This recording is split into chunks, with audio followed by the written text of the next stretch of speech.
கொண்டாட்டியா நீ கிடைச்சா கொண்டாட்டம் தான் எனக்கு. கொண்டாட்டி தான் மூட்டு வாடா பரதேசி. ஐயோ அப்பா. நீங்க அப்பா டேய் என்னடா குடிச்சிருக்கியா? காலையே குடிச்சிட்டேன்பா. டேய் குடிச்சிருக்கியான்னு கேட்டேன். லைட்டா பீர். உங்கள் அம்மா அப்படித்தான்டா நான் குடிச்சிட்டு வரும்போது சொல்லுவா, இதே மாதிரி ஒரு நாள் உன் பிள்ளையும் குடிச்சு வந்து நிற்பான், அப்போ நீ பாருன்னு. அதுதான் இப்போ நீ பண்ணிட்டு இருக்க. அது எங்கள் அம்மா கரெக்டாக சொல்லியிருக்காங்க பார்த்தியா, போட்டுக்கோ. டேய் இப்போ நான் சொல்கிறதுலாம் உனக்கு புரியாதுடா. எப்படி நான் இன்னைக்கு உங்கள் அம்மா இல்லாமல் கஷ்டப்படணும், அதே மாதிரி நாளைக்கு நீ இல்லாமல் உன் பொண்டாட்டி கஷ்டப்படுவா. நீ வேணா பொறுத்து இருந்து பாரு. நானும் இருக்க மாட்டேன்றான், அப்படி நான் பார்ப்பேன். லூஸு தான்டா. ஏன்டா அப்படி செல்ஃபிஷாக இருக்க? அந்த பிள்ளையோட மூஞ்ச பாடுறா, கூலி போட்ட குத்தவளுக்கு மாதிரி எவ்வளோ சாந்தமாக இருக்குன்ட்டு. அவளை ஏன்டா அப்படி கஷ்டப்படுத்துற? செல்ஃபிஷ். டாடி சும்மா செல்ஃபிஷ் கோல் பீஸ்ன்னு சொல்லிட்டு இருக்காதீங்க.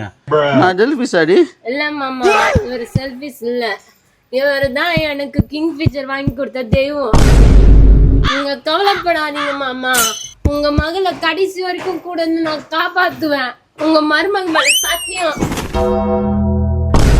ஐயோ எங்க அம்மா இல்ல